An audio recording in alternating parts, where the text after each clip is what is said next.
Hi, I'd like to tell you about Ian Irving. He's the most original of the young comics I've seen in a long time.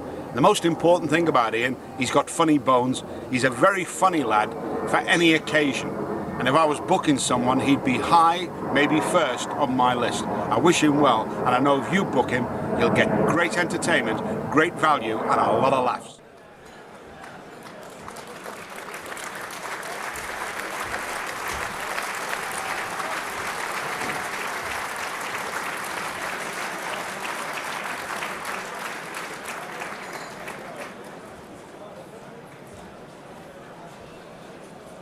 Ladies and gentlemen, your final speaker has already been beautifully introduced by your chairman. All I would add is that you will notice when he gets up here that he's wearing a similar emblem to me, which is a water rat, and Ian was made a member of the Grand Order of Water Rats only just a couple of years ago, and we're very proud to have him on board. Ladies and gentlemen, will you please give a warm welcome and all your attention to Ian Irving.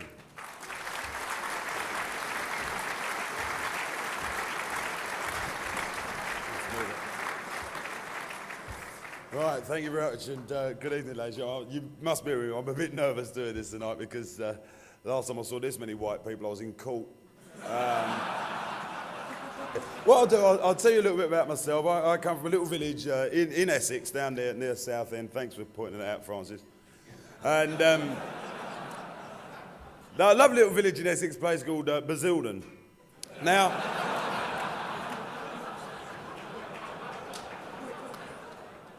we've got this German shepherd moving next door to us. Keeps jumping the fence and digging up our garden, and he's got this dog. See? Now, I was standing in my garden the other day and I was digging a hole with a spade, or a shovel, because you've got to be careful what you say, and you never know. And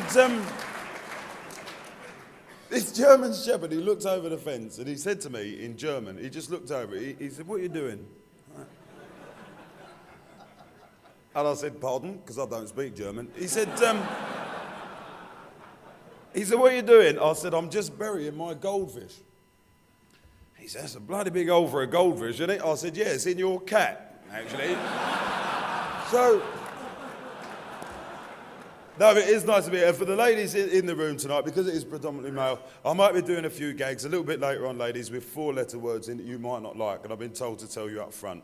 Words like cook and dust and iron and stuff like that.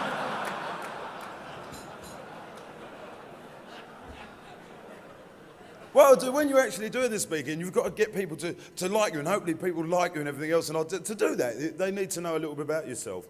And I told you I come from Basildon, and I'll tell you about my family. I've got a little boy, 7, which is a stupid name, I know.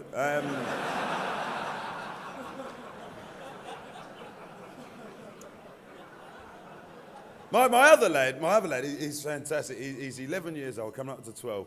And for those of you who are parents, you know what it's like when they come home and start asking questions. And he came home and he said, "Dad, I've got this question, and I really need an answer by tomorrow morning." I said, I'll try to help.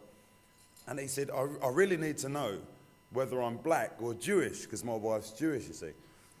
And I said, "It might be difficult for you to understand, son." I said, "But you're half black because I'm black, and you're half Jewish because your mum's Jewish." And he said, "No, Dad, really, I really need to know by tomorrow morning whether I'm black or Jewish." And I said, "Look, son, you're half black because I'm black, and you're half Jewish because your mum's Jewish. What's the problem?" He said, "Well, there's a boy at school and he's selling a bike, and I don't know whether to bid him down or nick it." Oh.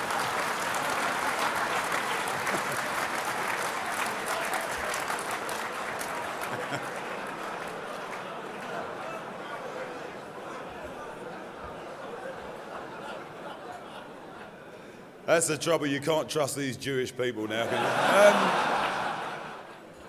I actually used to do a function every Friday night. I used to do a function in Cardiff, just so in the Marriott Hotel, and I used to come out at the Cardiff station. There was a guy there.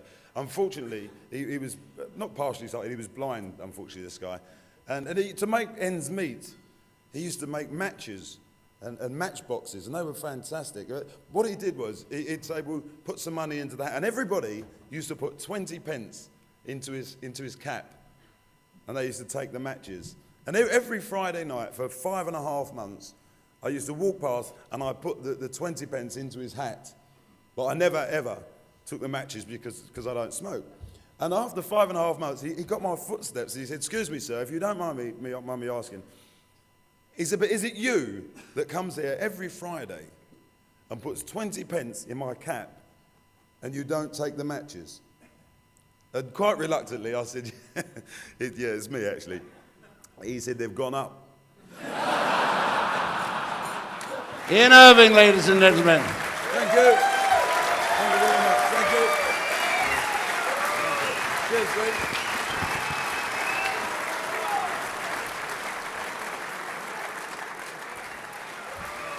Cheers, Lee.